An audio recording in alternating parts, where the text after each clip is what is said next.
Everyone knows what Bob Lazar says he saw, but almost nobody talks about how he got there in the first place. Because when you really lay it out, it doesn't feel random. Bob Lazar wasn't some polished career government scientist. He wasn't the kind of guy climbing academic ladders or chasing titles. He was more of a builder, the type of person who didn't just study how things worked, but tried to build them himself. Engines, propulsion, explosives, anything that pushed the edge of what he could understand. Not necessarily the cleanest path, but definitely a hands-on one. At one point, he builds something that gets him local attention. A Honda, fitted with a jet engine. Not something you casually see driving around, and definitely not something people ignore. The car ends up getting featured in the paper, and according to Lazar, that's where things start to shift. Because somewhere along the way, he claimed he crossed paths with Edward Teller, a physicist tied to some of the most advanced work in the country.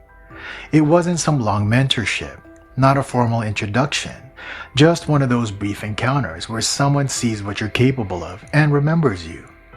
Later on, when Lazar is looking for work, he says the same name as what helped open the door to a contractor position with EG&G.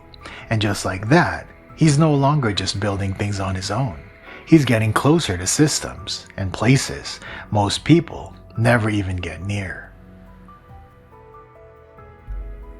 From there, he ends up working around Los Alamos, not necessarily deep inside the core of it, but close enough to the edge, close enough to see how things operate, close enough to understand that there are levels, and he's just starting to brush up against them. And then, things escalate. According to Lazar, he's brought in for something new, a different kind of work, more controlled, more compartmentalized, the kind where you don't ask too many questions, you just follow where you're placed. And eventually, that leads him to a location he says most people had never even heard of at the time, a site near Papoose Lake, referred to as S4. And when he describes what was there, it wasn't just one craft. He claimed there were nine different vehicles, each one stored in its own space, inside hangars built directly into the side of a mountain. From the outside, you wouldn't even know they were there. The doors were designed to look like part of the rock itself, completely concealed unless you knew exactly what you were looking at. The one he was assigned to, he called the Sport Model, a smooth metallic craft, saucer-shaped, with a thicker midsection, no visible seams, no rivets, nothing that looked like traditional construction. It didn't look built, it looked formed. Inside, he described small seats, almost too small, like they weren't designed for us. No wiring, no buttons, no switches, no clear interface. Just a system that didn't operate the way anything here does. And while that was the one he worked on, he said the other 8 weren't identical. Different shapes, different structures, almost like they weren't all made for the same purpose. Or maybe not even from the same origin. His job wasn't to fly them.